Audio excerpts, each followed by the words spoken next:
Have you ever had like shit you didn't like to watch? Specific situations that always come up and you just don't like that shit. And it's kind of repetitive.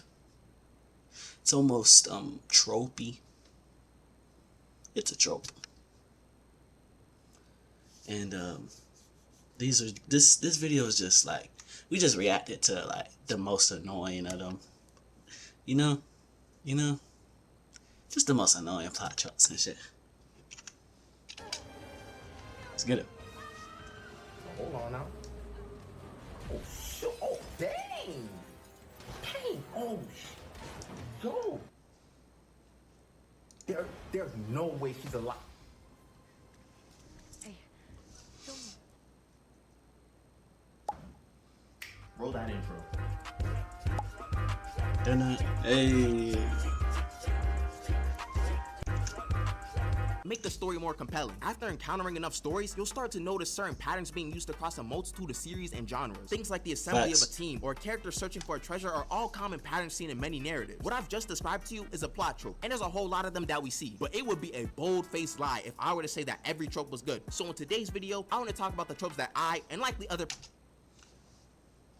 If y'all have some of y'all worst plot tropes that is not in this video, please put them in the comments. Put them in the comments below. You feel me?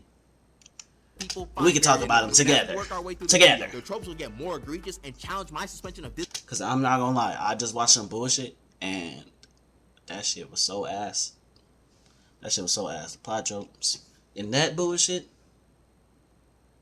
some garbage, some hot garbage. To the fullest. There will be no manga spoilers, but anime spoilers are going to be in this video, obviously. With that being said, we're going to start off with tropes that bring some minor annoyances, fairly trivial stuff, but worth mentioning. And the first one is the infamous line, "He's right behind me, isn't he?" Which is just a meme at this point. It's been a staple line in so many TV shows and films for years, and there was a time when the line was actually funny, but that time was like 15 years ago. It doesn't really bother me when I hear it in a movie or see it played out in other settings, but it can be really corny when it's used unironically as a joke in a comedy movie. I think nowadays the trope is better when the character doesn't even say anything and they just have a look of doom and despair on their face. It's just funny to see how funny a face a character can make when they're caught lacking. This Lex Luthor panel gets me every single time because he knows better than anyone else to grab. He's cooked. Look at this nigga.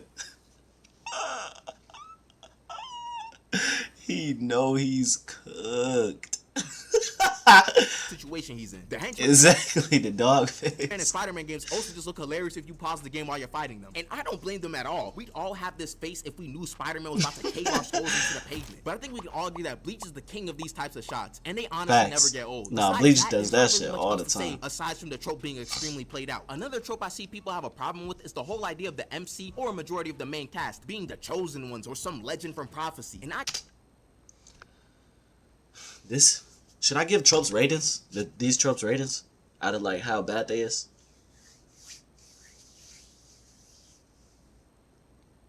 Let's do it on how good they are. This is a like 4 out of 10. 4 out of 10. So okay, 0 is the bottom, like the worst, and 10 is the best, like tropes. But these are the worst, most annoying ones, so you're gonna get a lot of low.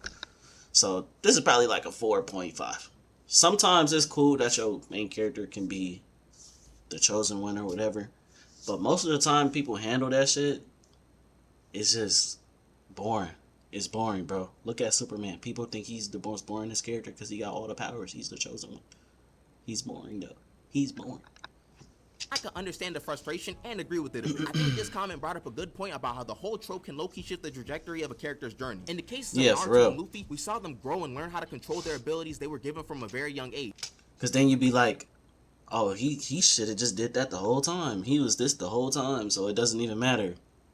Exactly. And it felt as if they were cleverly developing new strategies and abilities reflecting their growth as a character. But when you learn that they secretly had some overpowered fruit of legends, it kind of feels a bit watered down. Imagine if we knew Naruto was the son of the Hokage, had amazing clan traits, and was the child of prophecy from the very beginning. All of those trials and tribulations would feel less character defining because you'd expect him to win everything. However, I do think the trope is realistic in a sense. The trope can work because we're following the success story. So 5 out of 10 is average. Have to be expected when it comes to a character's progression. Naruto is trying to be Hokage. You're not gonna get a lot of. You're not gonna get a lot of 7s out of me. Remember, if I ever rate something, 5 out of 10 is the average. a bit BS to have him have all these favorable genetics, I kind of have to believe it. You typically do need some type of X factor to get you to the top. Same thing goes for Luffy when trying to find a One Piece, or basically any character that has a lofty goal. I also feel as if the writer has a large influence on how well a plot point like this can affect the story, which applies to most of this video. for I'm real. just stating the obvious. Luffy still had to work to actually unlock these legendary abilities and whatnot, so in a sense, it still feels like all the extra powers and implications of this special fruit were earned. The Chosen One trope is a case of something that I've grown to accept a lot more over time as something that's low-key necessary depending on the story. Alright, now we're gonna start getting into plot tropes that are low-key dumb as bricks. These are tropes people typically identify as a stupid plot point. It's weird though, despite the widespread complaints, you'll see these tropes more often than not. The first of these tropes is the classic case of the villain monologuing long enough to allow the hero to escape. I feel Oh my god. This trope is like, let's see, 2 out of 10. 2 out of 10. This shit sucks. Because why you okay? This is usually after like the hero and the villain been fighting for a few, and then the hero, you feel me, got the hero on the ropes. The villain got the hero on the ropes and shit. Why don't you just kill this nigga? You could have hit this nigga with any other attack and he would have been just dead. Why choose now to talk? It doesn't make sense. That shit is ass. As if we don't see as many egregious cases nowadays, but they're prevalent in some manner. People have already talked about how stupid this trope is, and I share a similar sentiment. Like, I get that it gives the hero an opportunity to make a comeback and win, but it's not even as if these villains are saying anything particularly interesting. It's usually some unfounded arrogance that they're expressing. Half of the time, they're just explaining their plan in great detail, believing it's foolproof. It makes it even worse when the villain actually wants to murk the hero and they just start talking, which objectively puts them in a worse position. The hero now knows everything about your plan, so if they're smart enough, or, you know, have enough plot armor, they're going to be able to escape. The only Yo, why he got Batman? Why he throwing shots at Batman though? Why he showing? So if they're smart enough, or, you know, have enough plot armor. No, this doesn't make any sense. This actually happened? No, Batman is he got the most plot armor bullshit. Bro, Batman, if you like Batman, you a Batman fan? I ain't gonna lie. You might be. They're going to be able to escape. The only argument I understand is when arrogance is a villain's primary trait and they want to embarrass the hero before their defeat. Another may be that they want to prove the hero and their convictions wrong before they kill them. But still, it makes little to no sense to give a chance to someone you know can be the biggest obstacle to your goals. This trope only works when the hero and villain are debating ideals to make it more realistic. Like when Green Goblin and Spider-Man are yapping, it makes sense for Goblin to not murk Peter off rip because he's offering him an opportunity at a partnership. Aside from these cases, this trope just really should not be done in any serious movie. Okay, this next trope was one of the more notable ones, especially when it comes to tropes that people don't really like, and it's the power of friendship. And I'll be honest, I really don't think this trope is as bad as people say it is. I see this trope get a lot of flack for being... It's not as bad as the villain one, but this shit probably like... Nah, this shit, 3 out of 10. Overused, but I low-key think it's kind of realistic. The power of friendship is essentially when a character is able to win a fight because of the bonds of their friendship. I don't know if I'm crazy, but this is something I can see possibly happening in real life. I feel as if the power of friendship is sort of like when you have a crowd behind you to support whatever you're doing. Assuming your friends aren't there to clown you, if all your close friends are there to help you with something, would that not make you feel a bit more energized? Now, I'm not that delusional. When you're getting a power-up strong enough to start boxing up the person who was previously shrugging off your attacks, you're getting hit with the power of friendship allegations, because that's BS. Shonen anime are typically guilty of using the trope in this manner, but it makes sense considering those series are meant for a younger audience. There are also some cases where the trope is handled correctly, where the close bond between two characters can help them push through certain trials and tribulations. I don't think this trope is particularly bad, but it still gets the side eye from me a lot because a lot of series use it so blatantly and don't even try to disguise it. Next trope I want to talk about is when characters hold back against their opponents. Dragon Ball characters are guilty of this one a lot. And let me be real with y'all, Dragon Ball fried my brain because I kind of holding back. Do it so often. You can't just crush someone immediately with full power. You don't go on a track and run a race immediately at 100%. You can pull a muscle or something. Like if you know you're better than someone at a game, you gotta drag it out a bit so you can have some more fun. Really need to gauge their power band, show off while you're at it too. There's also a bit of mystery to a character when you know they can just violate at any moment. And plus, a lot of characters who do hold back do have a pretty good reason in doing so. I mainly refer to superheroes when I say holding back not that bad though. I was holding back the whole time, but when villains do it, I don't know, bro. I don't know. That might be. It's not worse than the Chosen One though. I put Chosen One at what, 4.5? This one probably like a 4. Probably like another 4.5. Your average trope.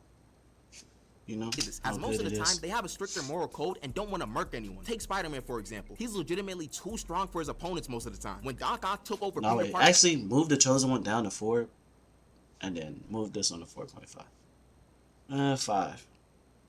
Because sometimes the heroes can do it like good, but when villains do it, it really doesn't his make any body, he sense. punched off Scorpion's jaw. And I Come on, don't bro. mean Metaphorically or rhetorically or poetically or theoretically or in any other fancy way. his jaw got punched clean off. But there's a hidden problem that arises when you remind the audience that a character is holding back. When the character holding back eventually gets their lights punched out, it can get annoying because you know they can win the fight easily. Then there's the more obvious problem with characters holding back. It begs the question, why are you not just defeating your enemy instantly? It feels like these characters are just trolling because their reason for holding back is not valid whatsoever. Unless it's for the safety of the person or people around them, the reason is usually based on some selfish desire because they want to fight more. If you, as a functioning person, are genuinely concerned about someone's potential power, why wouldn't you go all out from the beginning to get rid of that possibility? Like, they'll give the villain who can transform and get stronger a chance to transform and win the fight. Half of these guys be having abilities that would dang near one-shot someone and they use it like one time or not at all. These characters Yeah, actually, drop that shit to 4.5. 4.3. would rather break the will of their opponent than win the fight, because that makes sense when the world is in danger. And what's this? The villain took advantage of the opening you created, got stronger, and now they're beating the brakes off of you? Shocking. The character holding back will usually bring rise to holes in a story as to why the villain is able to run free after an encounter with one of the strongest characters in the series. And before I move into the next part, if you're enjoying the video so far and you're new, you might as well subscribe. With that being when the MC gets hit as a running gag. I think a lot of people dislike this trope because it's never really enjoyable seeing someone get punched for no apparent reason. The MC will just be living their normal life, say something a bit stupid, then get a concussion because of it. But I will say this, sometimes when some of these characters get hit, it's low-key justified. Like when Luffy randomly rockets all of his crewmates, some of them being normal humans, onto the ship in the blink of an eye, I think getting angry is a bit justified. Obviously the response is not justified every single time, but I think sometimes people underestimate how many times these MCs do something brain-numbingly stupid. The next trope I want to talk about is fan service in general. Not sure if it really counts as a trope, but it really is annoying to see. Take Fire Force for example. Personally, I think the fan service allegations gets dragged just a bit because Tamaki doesn't really have that much screen time. But when she is on screen, it's almost guaranteed some fan service is afoot. 70% of the scenes she's in, some article of clothing will be coming off, and I'm being dead serious. Take this scene for example.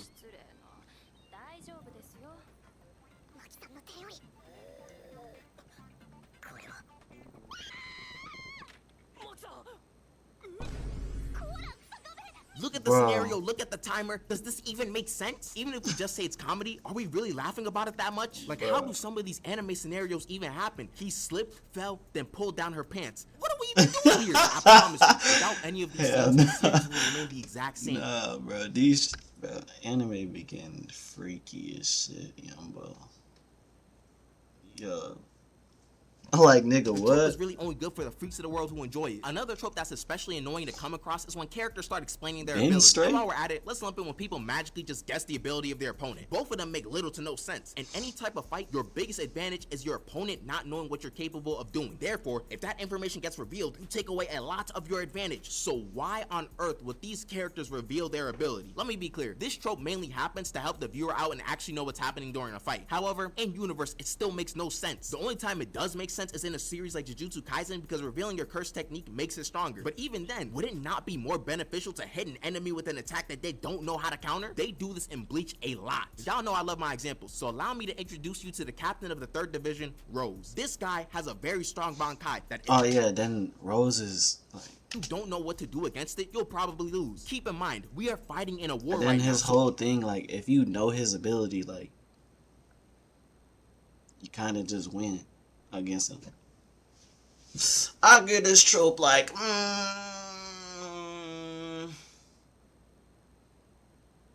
yeah, actually revealing all your abilities, techniques and shit. Give it a 4, bro. 3.9. Every battle matters. After popping his Bankai on the enemy, Rose has the bright idea to explain all the intricacies of his Bankai. Guess what happens to him after that? You revealed your ability and lost because your opponent thought of a way to counter it. Nah, I can't say I saw that one coming. Then honestly, anytime I see a character guess an opponent's abilities off rip, I just call cap. We don't see it very often, but when we do, I just can't believe it that much. Like, the character will get hit with the most basic application of the move and automatically understand how their opponent's ability works. But I do suppose a lot of the characters who guess the opponent's abilities are typically smart characters, so I can't really hate on it that much. The last section of this video has tropes that are flagrantly bad. I'm talking plot points that are a legitimate stain on a series or a movie. The tropes stray more towards bad writing than anything else. The first of these tropes I want to talk about is a plot twist. It's very hard to actually pull off a good and relevant plot twist, and most of the time they aren't executed very well. The point of a plot twist is to suddenly change the conditions or setting of the story to make an even more engaging narrative. However, there are so many times when the sudden change is way too drastic, making the plot more incoherent. For instance, look at Seven Deadly Sins. The ending was already a bit wacky at that point because it was getting dragged out. Then after defeating the main villain, whom we've hyped up for basically the entire series, boom, there's another villain. Boom, there's a betrayal. Boom, character gets revived. Boom, boom, boom. Yeah. You get the point. The plot twist moves on from what we assume to be the final battle into an actual final arc that wasn't really hinted at. It just makes me feel as if the plot twist was only there to check off a box. I know it was to set up the next series, but it just left me more bewildered than anything else. It's even crazier because there are already better plot twists in this series already, so this one just felt even more out of place. There are also the BS plot twists that make you feel genuine anger. Black Zetsu and Shippuden comes to mind immediately. Or how about Lelouch? I'll give plot twist 6. Plot twist can be good, bro. I'll give it 6.5. It's not as bad as the others. Not even close. Not even close. Euphemia. I'd say that not only classifies as a plot twist, but one that really made no sense of happening. It felt like it was put in to keep the series on pace to a certain. Nah. This plot twist or plot twist, I wouldn't really even call this a plot twist. Goal. The next egregious trope is the shock value death. Sometimes Because he couldn't even turn his shit off at that point because he used it so much. It kind of makes sense. It's not really like... It doesn't feel forced. a series will randomly kill off a character suddenly, usually as gruesome as possible to elicit some sort of shock value to the audience. Quite frankly, this trope has never been good. Neji's death in the war arc is a classic exhibit of a sudden character death for no reason. There was literally no reason for him to die. His death merely served as a way to shock the viewer and show how dangerous the war really is for the characters. That being said, it was done poorly and it's pretty hard to defend such a death. Shock value deaths also just feel like an FU to the viewers when it happens so suddenly. If you've seen Justice League Apocalypse War, you know exactly what I'm talking about. The movie essentially started murking a majority of the characters you watched for years across different movies. It was supposed to be the last movie of the universe, but it still doesn't change the fact that all these characters died to try to surprise the audience. Mind you, this movie universe wasn't always killing off characters every film, so this was out of the ordinary. The one time we saw a bunch of character deaths was the alternate future where basically everything went wrong. There's also the fact that all of these events got reset anyways, so there's little to no reason for any of it happening. However, I will say, shock value can be pulled off correctly depending on the series. For something like AOT, shock value deaths almost feel like a bit of a necessity because it's the reality of the world they live in. Shock value, those few exceptions, the sudden death of a character gives no value to me. 4.5. This next trope is my least favorite one. I despise when characters get dumped Because shock value is like you're trying to force an emotion out of an audience instead of just creating it, you know? for no reason and do things that are out of character. This is called plot-induced stupidity. I feel as if this is different from holding back because holding back is voluntary. Characters getting dumber just feels like the writers need to move the plot forward somehow, so they just give their characters a lobotomy. Goku's already not the writer, but in his fight with Super 17, his brain was completely turned off. He's fighting Super 17 and realized that this android may be absorbing or at bare minimum nullifying his ki blast. Kind of like, you know, other androids in the past. This idiot decides to spam even more ki blasts for no reason. Please, I implore everyone watching this video to go watch that fight. Goku uses Vegeta's technique more than Vegeta does. He even launched a 10 times Kamehameha at him. We also have the classic cases of speedsters forgetting that they can run fast. Apparently, Quicksilver doesn't realize he's faster than speeding bullets and that you can actually push someone out of the way without taking their spot yourself. Other speedsters are guilty of being just as dumb. CW Barrett. Sidebar, this show really is just cheeks. It really broke the inner child inside of me. Another case that didn't make sense to me at first was Gojo not going after one of the disaster curses in Shibuya. I was so confused as to why he went after the transfigured humans first. Then I actually decided to read what was happening in the scene, and it's a bit more forgivable since they gave some explanation as to why he didn't go after them. The curses probably would have woken up if he attacked them, but it's still kind of shaky because it's Gojo we're talking about. Plot-induced stupidity isn't mutually exclusive to fights, but it's the most clear when it's done in a fight. Oh yeah, I didn't forget about you, Star-Lord. You dumb as bricks too. The next trope I'm gonna discuss is a bit more character specific, and it's related to Yu-Gi-Oh! And honestly, I'm really glad we're all mature enough to start admitting that Yami Yu-Gi was straight up cheating in his series. When I watched Yu-Gi-Oh! For the first time, I didn't know what was happening, so I just followed what the anime was doing. Then I actually took time to learn how to play and started rewatching the original series. This guy was straight up making up rules. This BS he did against Kaiba was straight cap. What do you mean my dragon is decaying from the inside out? This was factually Yu-Gi during half of his duels. Fine, I'll have Blue Eyes White Dragon attack over Dark Magician. Were you not paying attention? Paying attention to what? The rotation of the moon around the what? Earth.